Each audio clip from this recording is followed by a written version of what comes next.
जय हिंद दोस्तों, कैसे हैं आप सभी। उम्मीद करते होंगे अच्छे और स्वस्थ होंगे। और आज हो चुका 8 जुलाई और 8 जुलाई के आपके बीच से लेकर आए हैं डेली करंट अफेयर्स। और आज बात करेंगे विशेष श्रृंखला में बिहार स्पेशल की बात करेंगे, जो एक चीज देने का प्रयास करेगा कि 69वीं बीपीएससी और बिहार शिक्षक भर्ती प्रक्रिया में जो आगामी आपके एग्जाम्स के लिए बहुत ही इम्पोर्टेंस आज के सेशन होने वाला है। लेकिन दिन भर के सुर्खियों में बने रहा आज का करंट अफेयर्स एनालिसिस करते हैं और देखेंगे कि आपके एग्जाम्स के लिए यह कितना कारगर साबित होता है। स्टार्ट करते हैं पहले क्वेश्चन से। कहता है अंतर्राष्ट्रीय राष्ट्रीय लेवल का क्वेश्चन है। कहता है दोस्त कि एनजीटी के कार्यकारी प्रेसिडेंट बोले तो अध्यक्ष किसे नियुक्त किया गया है। जो आज के सुर्खियों में करंट अफेयर्स ट्रेंडिंग में चल रहा था, तो आप तो जानते होंगे कि नेशनल ग्रिड ट्रिब्यूनल की जब बात आती है तो आदर्श कुमार गोयल जी साहब हुआ करते थे। क्या नाम उनका? आदर्श कुमार गोयल साहब हुआ करते थे। लेकिन समय आता है कि 6 जुलाई 2023 का इनका कार्यकाल समाप्त जब होता है तो एनजीटी के नए इनका नाम होगा सुवो कुमार सिंह साहब का बन चुके हैं। तो यह प्रेसिडेंट नियुक्त किया जाते हैं, यानी कि अध्यक्ष कार्यकारिणी नियुक्त किए जाते हैं। फिर क्वेश्चन कहता है कि जो एनजीटी है यह इसकी स्थापना की बात जब करेगा कि इसकी स्थापना कब होती है, 2010 की बात करता है दोस्त, यानी कि 18 अक्टूबर 2010 में इसकी स्थापना होती है। क्वेश्चन पूछ सकता है कि एनजीटी के 2023 कार्यकारिणी में कौन अध्यक्ष थे, तो सीधी सी बताइएगा कि आदर्श कुमार गोयल। या फिर क्वेश्चन बन दे कि आदर्श कुमार गोयल के स्थान पर एनजीटी के नए अध्यक्ष किसे नियुक्त किया गया है। सीधी बात, नो बकवास में कहिएगा कि सुवो कुमार सिंह। डन। आगे नंबर 2 नंबर क्वेश्चन पूछता है कि हाल ही में हमारे देश के foreign minister of S Jaishankar Subrahmanyam Jaishankar महोदय किस कंट्रीज के अभी हाल ही में यात्रा पर गए हुए हैं, जो सुर्खियों में बना हुआ है। तो किस देश की यात्रा पर गए हैं, तो यह गए हैं अफ्रीकी कंट्रीज के, यानी कि एक अफ्रीकी कंट्रीज जिसका नाम है तंजानिया। और तंजानिया यात्रा पर हमारे देश के विदेश मंत्री साहब गए हैं। क्वेश्चन बनेगा कि तंजानिया में एस जयशंकर साहब ने क्या किया है। तंजानिया जिसकी राजधानी डोडोमा कहता है, जिसकी राजधानी कहाँ होगा दोस्त? डोडोमा। सीधी सी बात है, डोडोमा में वह पहुंचते हैं। तंजानिया जिसकी राजधानी होती है और वहां में भारतीय युवा के जनक जाने जाते वाले हमारे स्वामी विवेकानंद साहब के मूर्ति का अनावरण करते हैं। डन। अभी सुर्खियों बनेगा कि पीएम नरेंद्र मोदी जी G20 के साथ साथ अभी G7 के भी अध्यक्षता में शामिल होने किस कंट्रीज में गए थे। सीधी सी बात, नो बकवास में कहिए कि जापान के हिरोशिमा पे पहुंचे हुए थे। आगे बात करते हैं कि जब G20 का अभी सम्मेलन हुआ और वो भी कहता है वीडियो कॉन्फ्रेंसिंग के अकॉर्डिंग्स, तो किनके नेतृत्व में हुआ, तो पीएम नरेंद्र मोदी जी के नेतृत्व में होता है, जहां चीन की राष्ट्रपति शी जिनपिंग के द्वारा एंड बात करें रसिया के राष्ट्रपति जो Vladimir Putin ji and Pakistan के प्रधानमंत्री शहबाज शरीफ जी वीडियो कॉन्फ्रेंसिंग के द्वारा आतंकवाद के छुटकारा किस तरह से पाया जाए यह समझौता किया गया, समिट किया गया, आयोजन किया गया।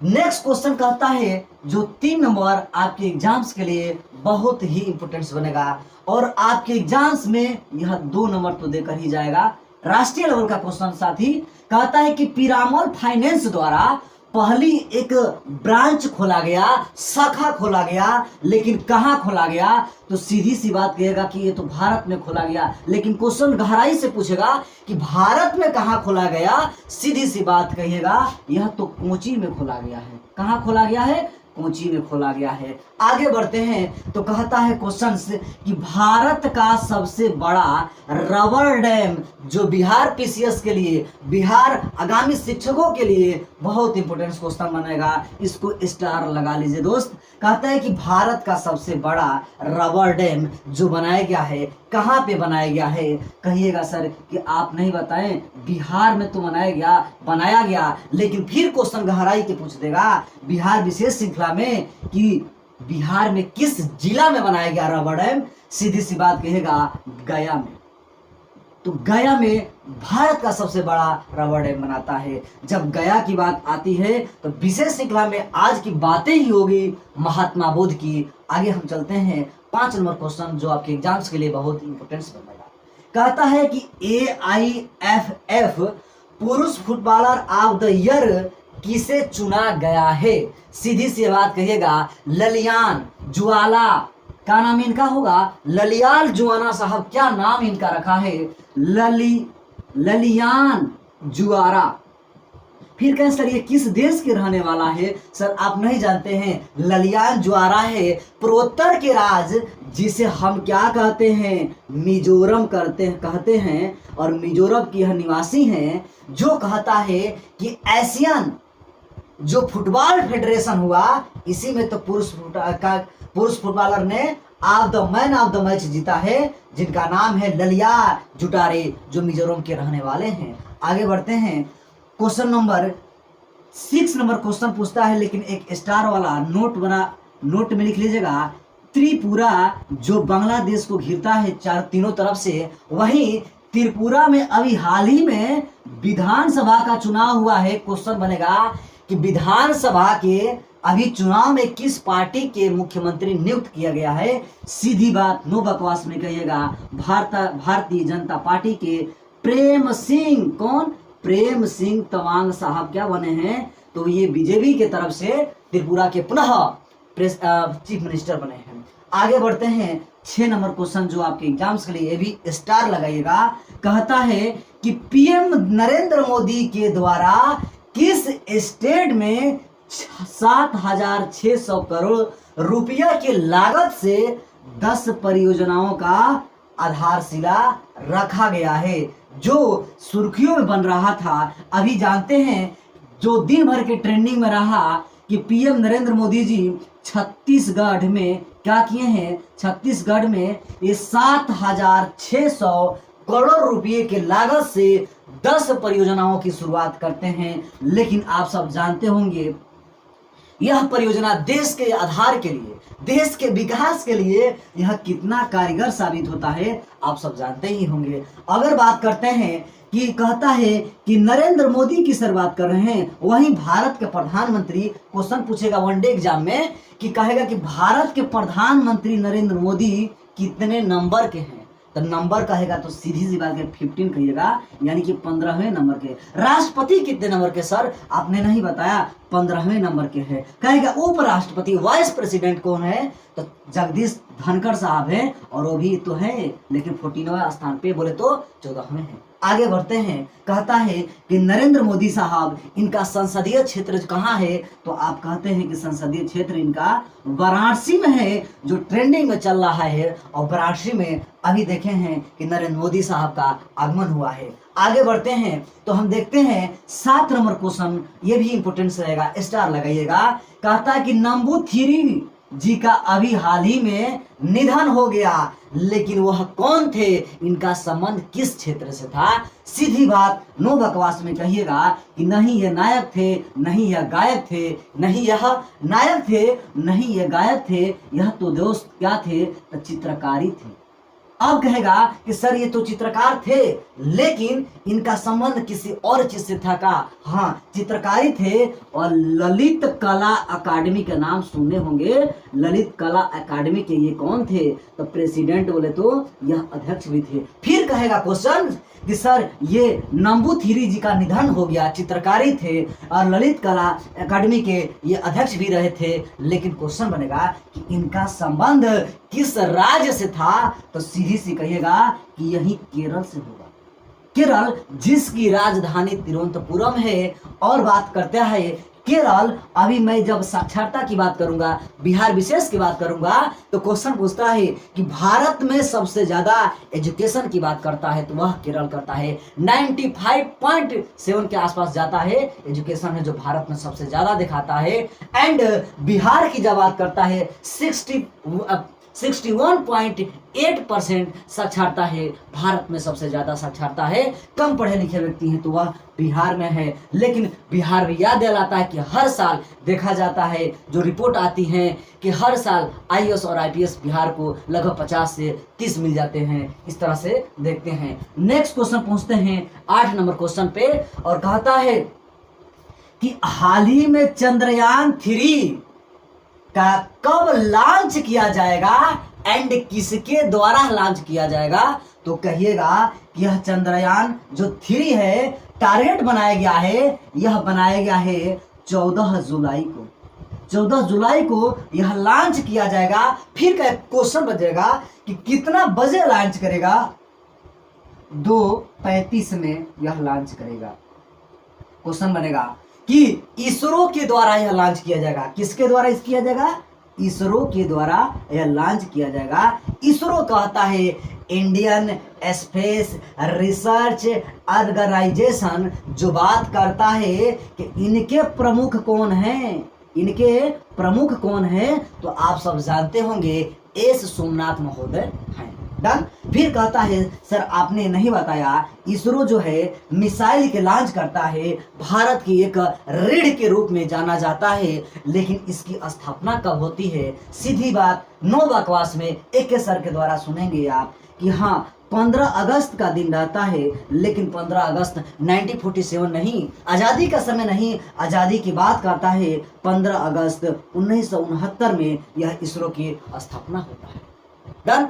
आगे बात करते हैं 9 नंबर क्वेश्चन, जो आपके एग्जाम्स के लिए, यह भी स्टेट लेवल के लिए तो रामबाण तो होगा ही दोस्त। कहता है कि अम्मा पोखरी परियोजना किस स्टेट का है एंड किस स्टेट में यह चालू किया जा रहा है। अम्मा, जाहिर सी बात है, अम्मा महतारी की बात करता है, सीधी से कहिएगा ओडिशा का है। ओडिशा में यह लॉन्च किया जाएगा। ओडिशा का यह क्या है तो यह परियोजनाएं हैं, और जब ओडिशा तो कहता है तो सीधी सी बात आप नवीन पटनायक साहब को याद कर लीजिएगा कि अच्छा सर वही ओडिशा जिसकी राजधानी जैसे कि कैपिटल बोलते हैं सर क्या, तो कहते हैं कि भुवनेश्वर है क्या। हाँ सर भुवनेश्वर है, लेकिन पूर्व क्वेश्चन कर रहा है कि इसके सीएम कौन होंगे? नवीन पटनायक जो होंगे। डन। आगे बढ़ते हैं। एक क्वेश्चन अभी बन रहा था जो सुर्खियों बना था, क्या कहता है कि अभी अनुसूचित जनजाति के अध्यक्ष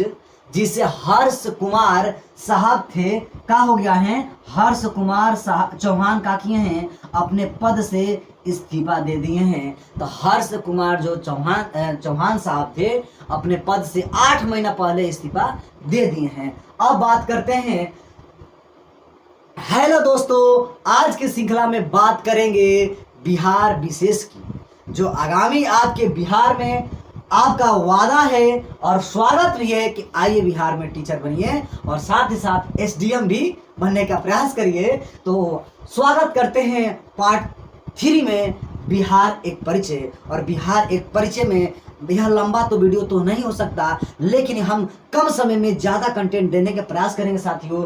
और साथ ही यह वीडियो के लास्ट तक बने रहिएगा, क्योंकि आज तो बातें होंगी भगवान बुद्ध की। भगवान बुद्ध से रिलेटेड जो क्वेश्चन आपके पिछले आगामी एग्जाम्स में बनता रहता है कि जब भगवान बुद्ध की मृत्यु हो जाती है और मृत्यु के बाद बीसा पूर्व 563 बीसा पूर्व के बाद कुछ संगतियां होती हैं, कुछ आयोजन किया जाता है, बिहार के किस किस क्षेत्रों में आयोजन किया जाता है, क्वेश्चन कहां से उठाता है। लगभग यह 10 साल का एक्सपीरियंस आपके बीच शेयर कर रहे हैं एक के सर के माध्यम से। देखिएगा, सबसे पहले जानिएगा कि गौतम बुद्ध के बारे में देखेंगे कि यह लुम्बिनी जो नेपाल का क्षेत्र हुआ करता था, लेकिन समय काल रहता है 563 बीसी पूर्व, बीसी से बिफोर क्राइसिस की बात करता है।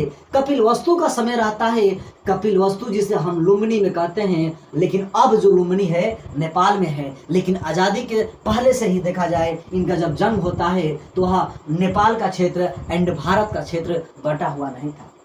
आगे समय काल आता है और ये जो गौतम बुद्ध हैं इनके अगर बात कहे मूल नाम, हाँ पूछेगा कि मूल नाम क्या था, सीधी सी बात नो बकवास में कहेगा कि इनका सिद्धार्थ नाम था। बचपन का नाम सिद्धार्थ रहता है। फिर कहता है क्वेश्चन कि सर आपने ये नहीं बताया इनके माता का नाम एंड पिता का नाम क्या रहता है। आप सब जानते होंगे स्पेस कम था इसलिए लिखने में थोड़ी प्रॉब्लम क्रिएट हो रहा था, इसलिए मैं बोलता हूँ राइट डाउन, कलम और कॉपी आप अपने साथ लेकर रहिएगा। और जैसे ही लगे कि यह क्वेश्चन मजेदार है, अगर हम यह भूल सकते हैं तो अपने कॉपी कलम में राइट डाउन लिखने का प्रयास करेगा, राइट डाउन करने का प्रयास करेगा। कहता है कि मूल नाम तो सिद्धार्थ था, माता का नाम माया देवी होता है, लेकिन सिचुएशंस ऐसी आती हैं, विडंबना आती हैं कि इनके जन्म के मात्र 3 से 4 दिन के अंदर ही इनकी माता का देहांत हो जाता है। पिता का नाम सुधोधन था। पिता का नाम क्या था तो सुधोधन था, और सुधोधन जो थे यह उस क्षेत्र का एक सरदार व राजा हुआ करते थे। फिर कहेगा सर इनके कुल जो था, खानदान की बात करता है कि इनका कुल किस संवंश था। सीधी सी बात कहेगा ये शाक्य वंश के थे। कौन तो शाक्य वंश के थे। अगर डिटेल्स में अगर जानकारी लेना होगा तो आप हमारे चैनल प्रीशियस पॉइंट पटना वाला के माध्यम से जाइए, प्ले लिस्ट बनाए हुए एंशिएंट हिस्ट्री के नाम से प्राचीन भारत के इतिहास, और प्राचीन भारत के इतिहास में जाइए और सीधी सी बात गौतम बुद्ध, जैन महावीर की मैं क्लास करा चुका हूँ और आसानी से देख सकते हैं। यह तो बिहार विशेष की बातें हो रही हैं, रिवीजन स्लाइड चल रहा है। आगे बढ़ते हैं तो 16 साल की उम्र में गौतम बुद्ध का क्या हो जाता है, शादी हो जाता है, और शादी होने के बाद एक पुत्र की प्राप्ति होती है जिनका नाम रहता है राहुल। आगे बढ़ते हैं और विनम्रता इनके अंदर पैदा होता है, और विनम्रता पैदा होने के साथ साथ विराग्य पैदा होता है इनके मन में। और इनके घोड़ा का नाम आप सब जानते होंगे चना, कथक भी नाम रहता है घोड़ा का नाम। और देखते हैं और चना जो इनके साथी रहते हैं। चलते हैं राज दरबार को देखते हुए कि हम दर्शन करें, लेकिन विडंबना के समय रहता है कि एक बुजुर्ग व्यक्ति को देखते हैं, एक मुर्दा लाश को देखते हैं, एक सन्यासी को देखते हैं, और अपने जो सारथी रहता है सारथी से क्वेश्चन पूछता है। लेकिन यह कहते हैं क्या हमारा भी समय ऐसा ही आता है क्या। हाँ कहता है सारथी हाँ साहब, एक आपका ऐसा भी समय आएगा जो इस कंडीशन में आप पढ़ेंगे। फिर कहते हैं कि जो सन्यासी का क्या लेना, वह किसी के लिए नहीं है, वह देश प्रेम के लिए है, वह अपने दिलों का अगर लोगों का अगर देखा जाए सेवा भाव के लिए है। वही इनके मन में विराग्य उत्पन्न होता है, और 29 साल के अवस्था में यह क्या करते हैं, घर को छोड़ देते हैं। बौद्ध धर्म में क्वेश्चन पूछेगा कि बौद्ध धर्म में घर को त्याग करने को क्या कहा जाता है। उत्तर प्रदेश भी पीसीएस में पूछ सकता है। जो मेरा नया बैच स्टार्ट होने वाला है, आप सब जानते होंगे कि प्रयागराज सलोरी में मेरा पीसीएस पॉइंट पटना वाला के माध्यम से ऑफलाइन क्लासेस आप जानते होंगे, Shukla market Salori near Sachan clinic के पास जो है उससे 10 कदम चल रहा है मेरा क्लास ऑफलाइन। शाम का समय आप आसानी से ऑफलाइन वाला क्लासेस ज्वाइन कर सकते हैं। और इसमें Uttar Pradesh police and Uttar Pradesh SI दरोगा का भी नया बैच मैं स्टार्ट कर चुका हूं। तो आइए दोस्तों ऑफलाइन क्लासेस में, और इसके साथ साथ मैं ऑनलाइन क्लासेस भी आपके बीच प्रोवाइड करा रहा हूं, और बहुत ही नजदीकी बेसिक लेवल से स्टार्ट करा रहा हूं, जो कि पार्ट 3 होगा इस क्लास का। और ऑफलाइन में तो जबरदस्त संविधान की तो बातें ही छोड़ दीजिए, संविधान को एकदम जड़ से ही वहां पे चैलेंज के साथ आपका एक क्वेश्चन संविधान से नहीं पूछेगा, क्योंकि आप सब जानते होंगे उत्तर प्रदेश एसआई दरोगा में जो 40 नंबर का क्वेश्चन है, सीधी सी बात मूल विधि से और कानून से और संविधान से 30 क्वेश्चन पूछेगा, जो मेरे द्वारा हमारे ही क्लास से होगा। आगे बात करते हैं कि बौद्ध धर्म समितियां जो होती हैं 4 होती हैं। पहली सी बात जानते हैं कि इनका जन्म 563 में था, लेकिन मृत्यु होता है 483 बीसी पूर्व में। लेकिन कहाँ होता है, देवरिया में होता है, देवरिया के कुशीनगर में होता है। कहा जाता है कि कुछ अशब्द देखा जाए तो कुछ मांस की प्राप्ति कर लेते हैं, उनको जबरदस्ती और गलत तरीके से खाली खिला दिया जाने के वजह से इनकी 80 साल की उम्र में निधन हो जाता है। जब निधन होता है 483 बीसी में, तब प्रथम संगीति स्थापित किया जाता है। लेकिन कहाँ स्थापित किया जाता है मेरे दोस्त, तो सीधी सी बात कहे कि राजगृह में। राजगिरी बोले तो राजगीर हो गया है अब, जो कि बिहार में है और सप्तपर्णी गुफा में होता है। और 483 बीसी में अध्यक्षता कौन करते हैं तो महाकश्यप जी करते हैं। और शासक कौन रहता है, कहाँ का, मगध का, तो मगध का शासक रहता है अजातशत्रु, जो हरेक वंश का हुआ करता था। उसमें क्या होता है, विनय पिटक और सूत्र पिटक को संकलन किया जाता है, यानी कि सीधी सी बात कहेगा किताब की रचना की जाती है। नहीं बुलाएंगे ना, हाँ, लेकिन दूसरा पूछ देगा, ये तो आपके स्टार लगाइएगा, दूसरा पूछता रहता है, क्या पूछता है कि द्वितीय बौद्ध संगीति कहाँ पे होती है, तो कहिएगा कि वैशाली बिहार में हुआ। फिर क्वेश्चन बनेगा कि द्वितीय जब वैशाली में हुआ संगीति तो किसकी अध्यक्षता में हुआ, तो आप कहिएगा कि सर्वकामी की अध्यक्षता में हुआ था। लेकिन किसके शासन काल में होता है, 300 साल सीधे घटा दीजिए, 383 बीसी में होता है। तो कालाशोक के शासन काल में जो क्या था, तो शिशुनाग वंश का शासक था कालाशोक। इसमें क्या हुआ बौद्ध संगीतिया में, तो इसमें बौद्ध जो धर्म है ना, महासंघिक में विभाजन हो जाने का शुरुआत यहीं पे हो जाती है, बौद्ध संगीति वैशाली में। तीसरा देखते हैं जो आपके एग्जाम्स के लिए दोस्त बहुत ही इम्पोर्टेंस है। अब देखते हैं कि तीसरा पाटलिपुत्र में होता है। वही पाटलिपुत्र दोस्त जिसको आप सब जानते होंगे उदय ने बसाया था। कहाँ, तो देखते हैं आप पटना, जो पाटलिपुत्र के नाम से जाना जाता है। अब देखिए कहीं एग्जाम में, इंग्लिश मीडियम की एग्जाम में आप देखेंगे तो 250 बीसी लिखा है और किसी में लिखता है 247 बीसी। तो आप कंडीशन देखिएगा किसके अनुसार, ऑप्शन के अनुसार देखिएगा कि 247 है कि 250 बीसी पूर्व है। तो मोगली पुत्र सूत के शासनकाल में यह तीसरा हुआ है पाटलिपुत्र में। लेकिन शासक कौन था, किंग कौन था, तो अशोक था। कौन था, अशोक था। फिर क्वेश्चन बनेगा सर आपने ये नहीं बताया कि अशोक किस वंश का था, सीधी सी बात कहिएगा तो मौर्य वंश का था। और इसमें क्या होता है कि तीसरा पिटक अधिधम पिटक जो होता है जोड़ दिया जाता है। चौथा कहता है कि चौथा प्रथम ईस्वी में हुआ था, कुंडलवन कश्मीर में होता है। चौथा संगीति होता है कुंडलवन कश्मीर में होता है।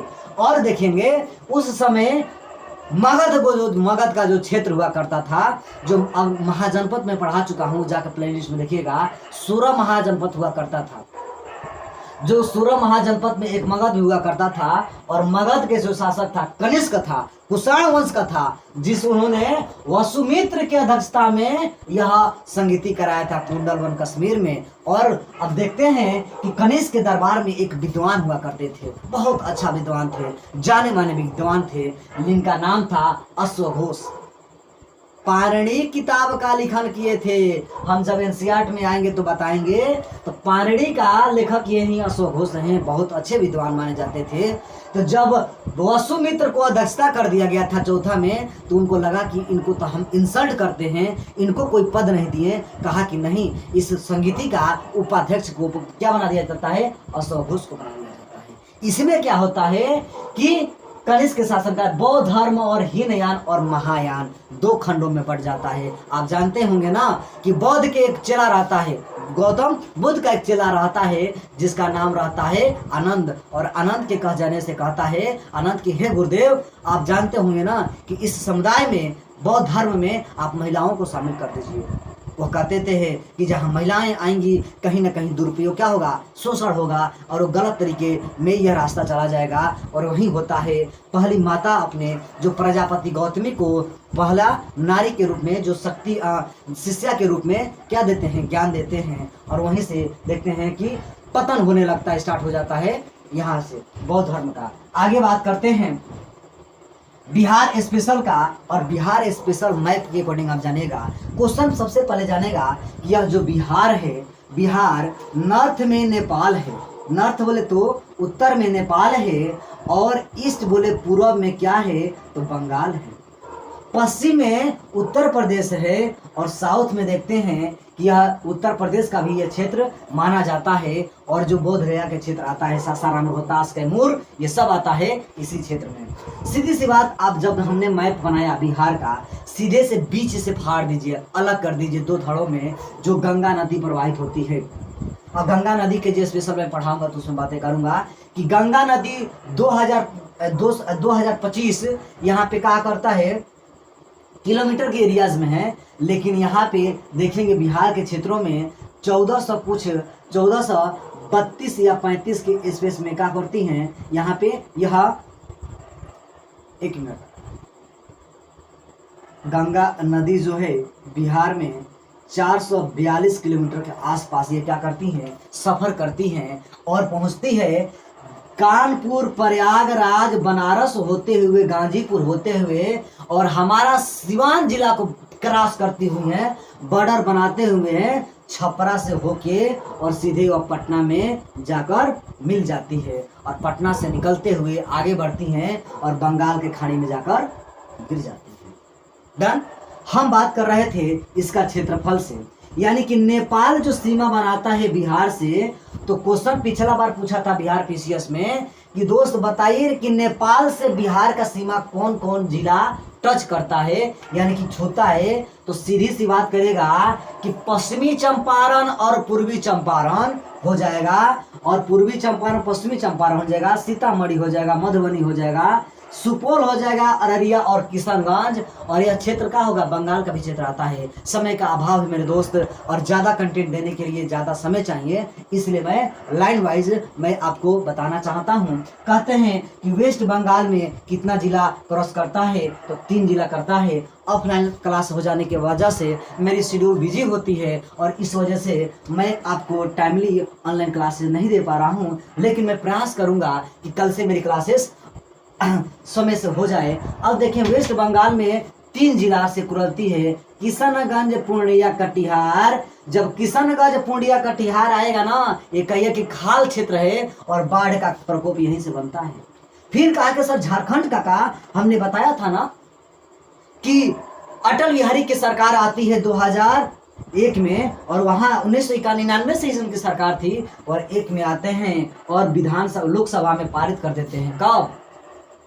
2001 में। और कहते हैं कि बिहार से जुदा कर दिया जाए झारखंड को 2001 में। 2000 सन में क्या करते हैं, बिहार से झारखंड को अलग कर देते हैं। उसके बाद 2001 में सरकार बची खुची रहती है, बिहार को कगार पे लेकर आते हैं, गरीबी की रेखा के नीचे लाने का कार्य करते हैं सब ये नेताओं ने। और देखा कि जो पेंशन था, वृद्धा जो कर्मचारियों का पेंशन था, और कर्मचारियों का पेंशन मार दिया जाता है। पिछले क्लास में हमने बताने का प्रयास किया था। तो झारखंड से यह जो 8 जिला क्रॉस करता है, जुड़ता है, रोहतास आर, औरंगाबाद ए, गया, नवादा, जमुई, बांका, और बांका के साथ आइए भागलपुर, कटिहार। ये भी जो देखा जाए बंगाल के क्षेत्र को थोड़ा कुछ कवर कर देता है। उत्तर प्रदेश तो पिछले बार ही पूछा था, पिछले बार का पिछला बार, कि उत्तर प्रदेश से बिहार के कौन कौन जिला टच करता है। आप सीधे से कहिएगा कि सर इसमें तो 5 करता है। कौन? रोहतास, बक्सर, भोजपुर। रोहतास यहाँ पे सीधी से पहले आइए कैमूर, कैमूर के बाद आइएगा बक्सर, रोहतास और भोजपुर और सारण। सारण में हमारा जो डॉक्टर राजेंद्र प्रसाद जी का है, सारण में छपरा बात करता है, और छपरा प्रमंडल में आप जानते हैं कि 3 जिला आता है, छपरा, सिवान और गोपालगंज, जिनका संबंध हमारा सिवान से दोस्त। और जानते हैं कि सारण में 3 जिला आ जाएगा और 2 जिला यह हो जाएगा, यानी कि 5 और 3 8 जिला कवर करता है। कहाँ से? उत्तर प्रदेश से। कहता है कि बिहार का सबसे पूर्वी जिला किशनगंज, उत्तरी जिला चंपारण, पश्चिमी कैमूर, दक्षिणी गया, जहां ज्ञान की प्राप्ति करते हैं। निरंजना नदी के तट पर, जिसे फाल्गु नदी के नाम से जानते हैं भगवान बुद्ध ने, वहां पे पीपल के वृक्ष के नीचे क्या करते हैं, ज्ञान की प्राप्ति करते हैं। अवस्थाएं की बात किया जाए तो 35 यानी कि 35 साल की उम्र हो चुका था। बढ़ते हैं नेक्स्ट क्वेश्चन में। कहता है कि सर आपने यह नहीं बताया कि बिहार का क्षेत्रफल कितना कवर करता है। 94,163 किलोमीटर का एरिया कवर करता है। क्षेत्रफल के हिसाब से यह 12वां राज्य है। अगर देखा जाए भारत में यह क्षेत्रफल कवर करता है 2.86% यह कवर करता है। आगे क्वेश्चन पूछता है कि उत्तर से, देखिएगा ना, उत्तर से दक्षिण की तरफ कम है, इनकी लंबाई कम है। तो टेबल जानते हैं ना, पहाड़ा, तो कहिएगा यहाँ पे कि 3, 4 और 5, 3, 4, 5 लाइनें से याद कर लीजिएगा। और वेस्ट से ईस्ट कहेगा 4 दूना की 8, 3 जोड़ दीजिएगा, यानी कि 300 कितना होगा, 300 483 हो जाएगा, और एक हो जाएगा 345 हो जाएगा। डन। आगे बात करते हैं जो आपके एग्जाम्स के लिए यह बहुत इंपॉर्टेंस होगा, इसको रट डालिएगा, कहीं ना कहीं 2 नंबर दिला कर जाएगा। क्वेश्चन पूछ रहा है कि बिहार में सबसे बढ़न क्षेत्रफल वाला जिला कौन होगा? पश्चिमी चंपारण होगा, जहां गांधी जी आगमन करते थे 1917 में। फिर कहता है कि सर्वाधिक लिंगानुपात, यानी 1000 पुरुष पर 1000 महिला पर अगर पुरुष की संख्या ज्यादा कहाँ किस जिला में है, तो हमारे सारण प्रमंडल में आता है गोपालगंज, और यहाँ पे सबसे कम दशकीय वृद्धि वाला जिला है गोपालगंज। सबसे ज्यादा जनसंख्या वाला जिला पटना है, और सबसे ज्यादा महानगर वाला जो बड़ा शहर है वो भी पटना है। लेकिन क्वेश्चन पूछ देगा कि सर्वाधिक महिला साक्षरता और पुरुष साक्षरता किस जिला में है बिहार के, तो कहेगा रोहतास में है। जबकि क्वेश्चन पूछेगा कि न्यूनतम सबसे कम जनसंख्या वाला जिला कौन है, शिवहर, और 488 ही न्यूनतम जनसंख्या वाला कहता है कि सबसे कम क्षेत्रफल वाला जिला और सबसे अधिक जनसंख्या वाला घनत्व वाला ये जो है यह शिवहर ही है। आगे बढ़ता है कि सर्वाधिक दशकीय 10 साल में जनसंख्या वृद्धि दर करता है सबसे ज्यादा मधेपुरा। लेकिन कहता है कि कम कहेगा तब तो कहिएगा सीधी सी बात, आपको यहाँ पे सबसे कम करता है तो वह करता है गोपालगंज। फिर कहता है कि सबसे कम लिंगानुपात वाला जिला मुंगेर होगा, और न्यूनतम महिला साक्षरता वाला सहरसा होगा। सबसे कम साक्षरता वाला जिला न्यूनतम पूर्णिया होगा। पूर्णिया के लोग बहुत ही वीक होते हैं पढ़ने में, अब यह डाटा बताती है, और महिला के साथ साथ पुरुष भी होते हैं। और लास्ट क्वेश्चन कहता है कि सबसे न्यूनतम लिंगानुपात किस जिला में होता है, मुंगेर में होता है। सबसे ज्यादा किस जिला में होता है, तो गोपालगंज में होता है। और मुंगेर जब बात करता है बिहार के प्रथम अगर मुख्यमंत्री बनते हैं, बिहार के श्री कृष्ण सिंह जी बनते हैं, जिनका संबंध मुंगेर से है। तो आज के सेशन यहीं पे समाप्त करते हैं दोस्त। उम्मीद करते होंगे आप जो आज का कंटेंट आपको लगा होगा बहुत इंपॉर्टेंस होगा, और आपके एग्जाम्स के लिए बहुत इंपॉर्टेंस बनाया हुआ है हम। अगर मेहनत लगी होगी, अगर लगता होगा कि यह क्लास में मेहनत लगा होगा, तो लाइक और सब्सक्राइब करना न भूलिए। और साथ ही साथ आप स्क्रीन पर मेरा क्लास देखना चाहते हैं तो लाइक और सब्सक्राइब करिए। तब तक के लिए जय हिंद, गुड नाइट, शुभ रात्रि।